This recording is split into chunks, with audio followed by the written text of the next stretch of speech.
Bonjour, j'espère que vous allez bien. Cette première série de capsules va concerner des thèmes précis du français parlé, des notions que nous avons vues survoler, mais là je vais les approfondir et les mettre plus au clair pour vous.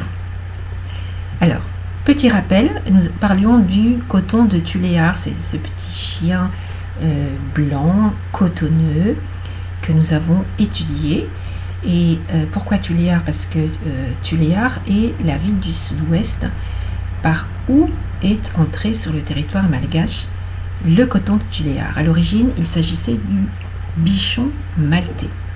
Par la suite, il a évolué, puisque il a eu des poils beaucoup plus rudes, il s'est adapté au climat, 4 à 5 kg lorsqu'il est adulte, 25 à 27 cm lorsqu'il est adulte, il peut vivre de 14 à 16 ans.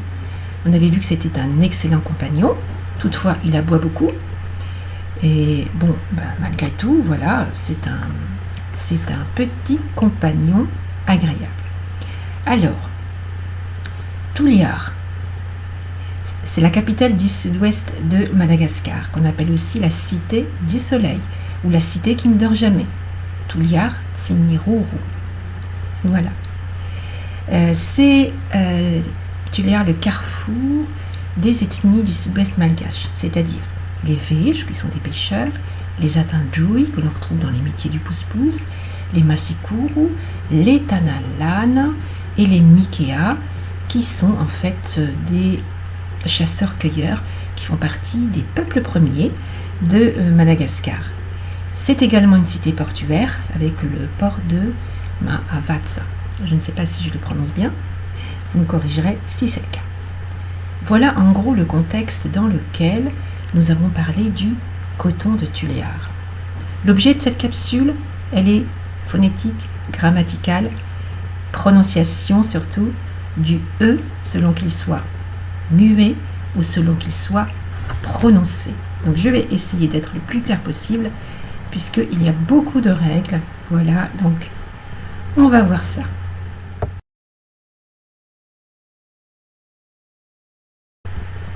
Merci au petit coton de Tuléar de nous situer donc en début de mot. Alors, la règle c'est que avant une consonne, le E n'est pas prononcé. Par exemple, Vunzi a un petit animal domestique. Il est venu le chercher à la ferme. Donc là, vous avez petit animal domestique. Petit. 2 syllabes. Alors, en français parlé, on dit Vunzi a un petit animal domestique. Voyez? Le E n'est pas prononcé. Il est venu le chercher à la ferme. Ça, c'est, au niveau parlé, c'est le registre courant, c'est-à-dire c'est-à-dire quand on parle de tous les jours. D'accord? Ensuite, le E est prononcé s'il y a 2 consonnes avant ou s'il y a 2 consonnes qui n'appartiennent pas au même mot. Par exemple, c'est la première à être venue chercher le petit chien. C'est la première. Première, vous avez 2 syllabes. Et dans première syllabe, vous avez le E, d'accord, suivi, voilà, le E qui suit en fait 2 consonnes, P et R, première. Donc là, on dit bien, c'est la première à être venue chercher. On ne dit pas c'est la première, c'est la première à être venue chercher le petit. Alors, ou alors je disais lorsque on a 2 consonnes qui n'appartiennent pas au même mot. Vous avez par exemple, cette semaine, nous irons voter. Donc c'est cette semaine. Vous avez 2 consonnes avant le E de 7. Il y a 2 T. 7. Voilà. Ce qui est important à retenir, c'est que vous avez avant le E une consonne, après le E, un autre mot qui commence par une autre consonne. Donc vous avez bien le E qui est avant le T et qui est avant le S. Donc le E est entre le T et entre le S. Donc on dit bien, cette semaine, nous irons voter. D'accord? Il faut prononcer lorsque il y a deux consonnes avant, cette semaine, ou alors deux consonnes qui n'appartiennent pas au même mot. Cette semaine, nous irons voter, c'est-à-dire le T et le S. Le T appartient au premier mot, cette, le S appartient au deuxième mot, semaine. Et là, on prononce le. Bien sûr, comme d'habitude, à tête reposée, hein, on reprend après. La prononciation du E est facultative devant deux consonnes. Le refrain de la chanson. D'accord? En français parlé, on dira le refrain de la chanson. D'accord? On ne dira pas le refrain de la chanson. Le refrain de la chanson, voilà, me rappelle mon enfance par exemple. Oui? Alors, les deux consonnes, c'est le N de refrain et le L de la. Voilà. Si la suppression du E change le sens de la phrase, alors le E est prononcé. Par exemple, le pelage du coton de Tuléar est blanc. Si je ne prononce pas le E, ça donne la plage du coton de Tuléar est blanc. Donc vous voyez que le sens de la phrase change. Donc dans ces cas-là, on prononce obligatoirement le E pour que ce soit bien clair qu'on parle de pelage et non pas de plage. Voilà. Et la dernière règle concernant le début de mot, c'est entre deux consonnes, la prononciation est facultative. Par exemple, la période de repos est bien méritée. Lorsque vous allez parler, vous allez dire « Ah, ces vacances de Pâques, cette période de repos a été bien méritée. » Voilà. On n'est pas en langage soutenu. Vous allez dire « Ah, ces vacances de Pâques, cette période de repos est bien méritée. » Non, vous allez dire « Cette période de vacances, c'est une période de repos bien méritée. » Ça, c'est le langage parlé et c'est le langage courant. D'accord? Voilà. Donc, récapitulatif du lexique, vous prenez note après, vous allez écouter. Voilà. Et maintenant, on va passer aux règles de la prononciation du E ou non en milieu de mots, bien sûr. Merci au petit coton de Tuléar de nous situer cette fois en milieu de mots. Alors, le E n'est pas prononcé entre deux consonnes. Par exemple, j'habite un boulevard. On ne dit pas j'habite un boulevard. Le développement durable. On ne dit pas le développement durable. La RN7 en provenance de Tananarive. En provenance de Tananarive. D'accord?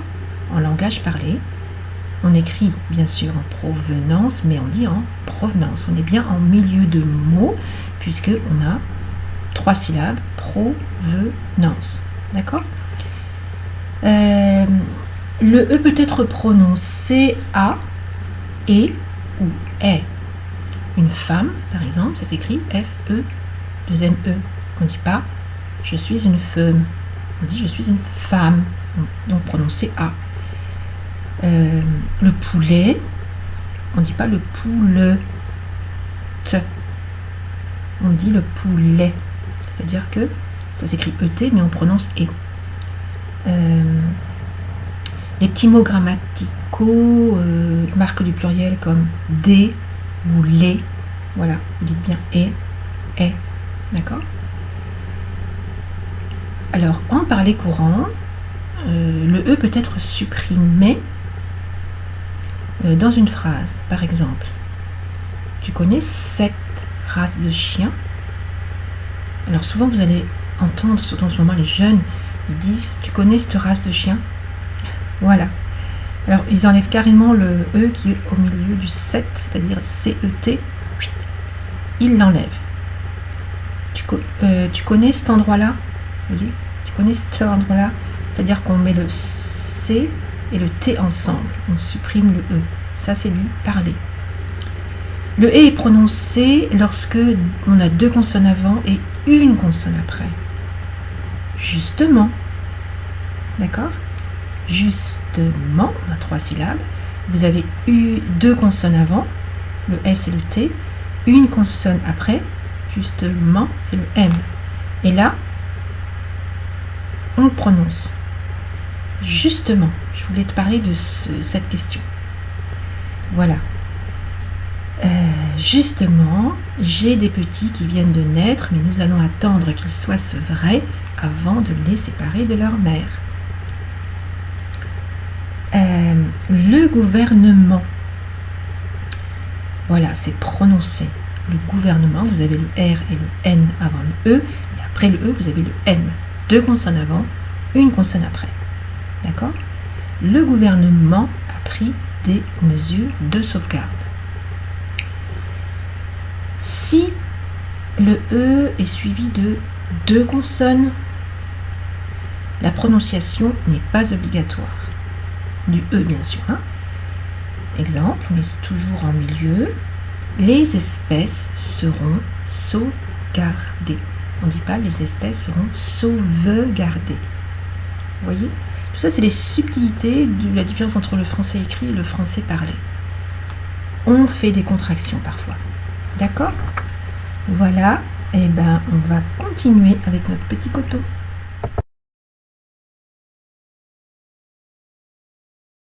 Alors, toujours avec notre petit coton de Tuléar, nous nous situons cette fois en fin de mot. Alors, par exemple, ce n'est pas leur animal domestique, c'est le nôtre. Vous voyez, c'est très léger. Alors, on écrit bien le E dans domestique, ainsi que dans notre. Mais je ne dis pas ce n'est pas leur animal domestique, c'est le nôtre. Non, je dis ce n'est pas leur animal domestique, c'est le nôtre. D'accord? E final, non prononcé. Il part à Tananarive. Il sera notre correspondant spécial. Pareil, Tananarive, E non prononcé, parce que je suis en fin, il sera notre correspondant spécial. D'accord? En finale de verbe, voilà, il n'est pas prononcé également. J'accepte d'emmener le chien. D'accord? Là, vous ne prononcez pas le E final. Vous l'écrivez, mais vous ne le prononcez pas. En revanche, c'est différent si la syllabe est accentuée. Par exemple, si vous donnez un ordre, arrête. Arrête. Voilà, arrête. Là, vous prononcez la syllabe, donc vous prononcez le E. D'accord? Si le E est suivi d'un mot qui commence par une consonne. Un homme sur 6 a un animal domestique. Vous avez un mot qui commence par une consonne, c'est le sur. D'accord? Un homme, donc on ne prononce pas le E, même si on l'écrit, sur 6. Bon, les statistiques, vous vérifierez, hein, c'était juste pour l'exemple de la phrase. Je crois que c'est notre coton de Tuléar. Pareil. Coton, c'est un C, c'est une consonne. Le mot, enfin le E est en finale de mot, on ne le prononce pas. Je crois que c'est notre coton de Tuléar. Même si vous écrivez, je crois que c'est notre coton de Tuléar. D'accord? Voilà, beaucoup de vocabulaire hein, dans cette capsule, il faudra noter.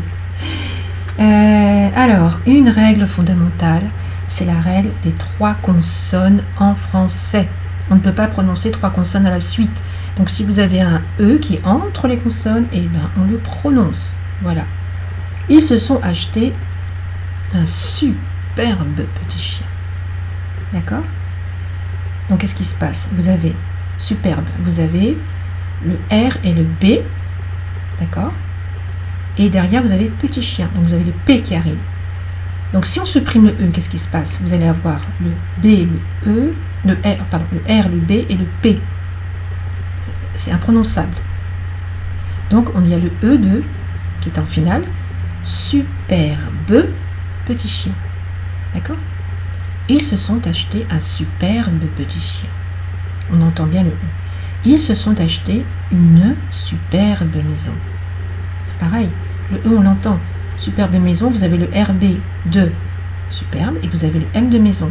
3 consonnes qui se suivent, un E au milieu, on le prononce. Vous ne posez pas la question. D'accord? Voilà. Alors, bien sûr, quand il y a une règle, il y a des exceptions. D'accord? Donc, en langage courant, c'est notre petit chien, par exemple. Normalement, la règle des 3 consonnes fait qu'on aurait dû dire c'est notre petit chien. Pourquoi? Parce que vous avez le TR et derrière vous avez le P de petit. D'accord? Et normalement, on n'aurait pas dû le prononcer. Mais comme c'est du langage courant, et bien voilà, exception de la règle, c'est notre petit chien. C'est pour ça que le français, vous avez des règles et plein d'exceptions, mais bon, il faut s'entraîner, écouter, hein, comme l'apprentissage de toute langue, regarder les feuilletons, les débats, etc. Voyez à quel moment est-ce qu'on appuie sur certaines syllabes ou non. D'accord? Alors, je termine avec les règles. Lorsqu'il y a une consonne avant et 2 consonnes après,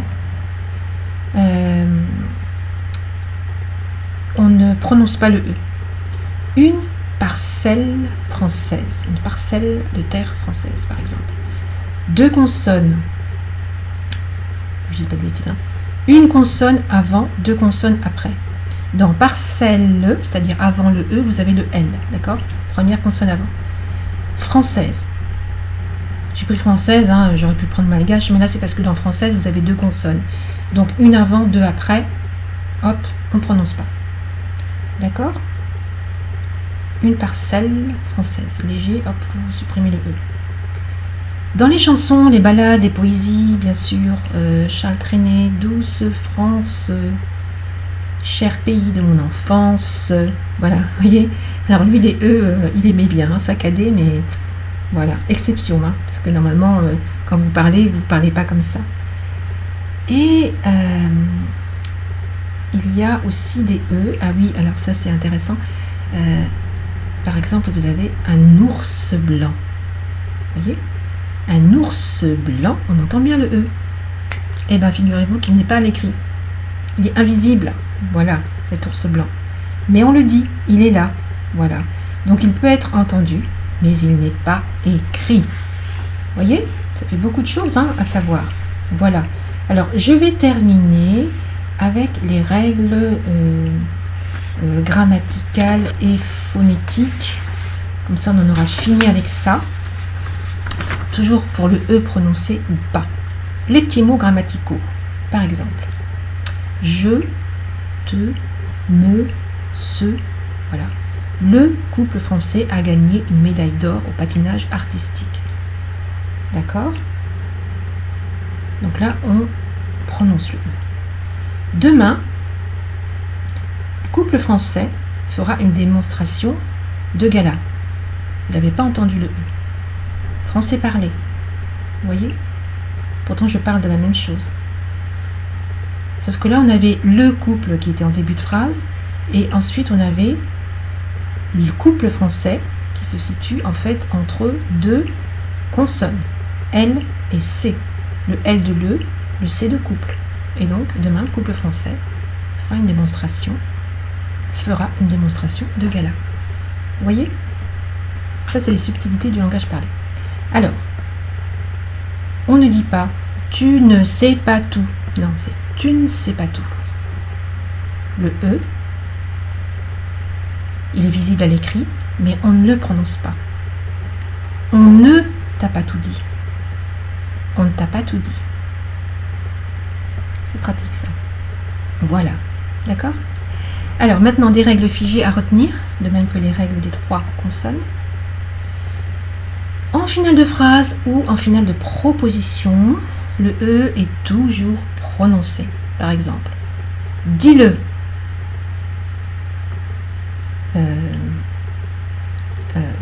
En Madagascar, par exemple, on a l'habitude toujours de marchander le prix. D'accord? Donc, dis-le, le prix. D'accord? Maintenant, ça suffit, tu le dis. Donc, le E, là, bien accentué. Fais-le. Ose. Avance. fais-le. D'accord? Prononcer. Fin de phrase, fin de proposition. Toujours prononcer devant un H, aspirer. Alors, je vais dire un mot qui n'est pas très beau, mais bon, j'ai pas trouvé d'autres exemples. Donc, tu le es. Et si tu ne prononces pas le E de le, ça donne tu l'es. Donc, ça prend un autre sens. D'accord? Tu le es, du verbe haïr. Tu l'es, du verbe être. C'est-à-dire l'apostrophe ES. Donc là, vous voyez, devant un H, aspiré, on dit toujours le E. On prononce toujours. Suite de mots grammaticaux. Lorsqu'on a une suite de mots grammaticaux, là, on respecte tout simplement les règles des 3 consonnes qui où le E doit se prononcer. Ne le fais pas. Donc là, j'ai 1, 2, 3, j'ai 4 petits mots, d'accord? Le E se trouve entre le N et le L. Ne le fais pas. D'accord? Donc là, je prononce le E. On n'est pas obligé de prononcer le E lorsqu'il y a 2 phonèmes qui se suivent. Alors là, attention, je rentre dans la technique. Alors, le petit chien, ça devient le petit chien. D'accord? C'est-à-dire qu'on a les mêmes sons. On a le, on a peu de petit. Donc là, vous avez le droit de dire le petit chien. D'accord? Alors, lorsque le E devient muet, il peut changer la prononciation d'une consonne. Par exemple, je prends. Je me suis fait une queue de cheval. D'accord? Cheval. Vous avez le che, souvenez-vous en tout début, le che c'est une consonne sourde. Le V de cheval est une consonne sonore. Donc, vous pouvez dire le cheval. D'accord? Les chevaux. Voilà. Les cheveux et les cheveux aussi. Cheveux. Che, c'est une consonne sourde. Et le F, que je ne dis pas de bêtises, le F est également une consonne sourde. Donc vous avez le droit ici de dire les cheveux. D'accord? Alors, que retenir d'autre en phonétique? Et on va bientôt finir. Hein. On fera des petits exercices après.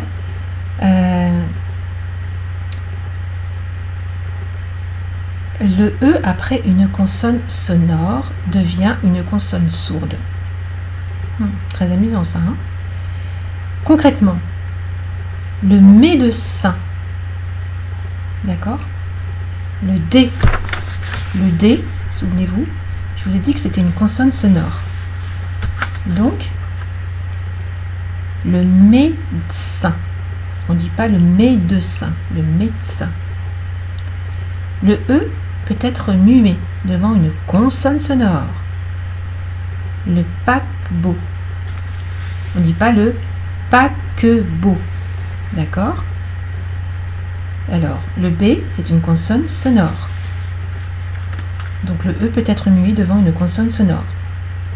Voilà, je vous embête pas plus avec ça. De toute façon, ça, c'est de l'écoute, de la pratique. Hein? L'écoute orale. Voilà. Alors, je vais vous donner un petit exercice. Et puis, si vous voulez la réponse, vous m'écrivez. D'accord? Je vous mettrai mon mail. Alors, trouvez si le E se trouve en début de mot, en milieu de mot ou en fin de mot. Voilà. Et dites si on le prononce ou pas. Donc, je vous donne 3 phrases. D'accord? La pleine lune. Est-ce que je dis la pleine lune ou la pleine lune? Nos amis sont dans le hall. Est-ce que j'ai dit Nos amis sont dans le hall. Ou nos amis sont dans le hall. Il a plu vendredi soir. Est-ce que je dis il a plu vendredi soir ou il a plu vendredi soir? Alors, je vous laisse réfléchir par rapport à tout ce qu'on a vu aujourd'hui. D'accord? Découpez bien le mot, regardez bien où se situe le son, dans quelle syllabe, dans quel mot, quel type de mot c'est. Voilà, et est-ce que je vais le prononcer ou pas? Voilà. Alors, le petit coton tuléaire, maintenant, il va aller se reposer. Voilà, et il vous dit à la prochaine notion. Portez-vous bien.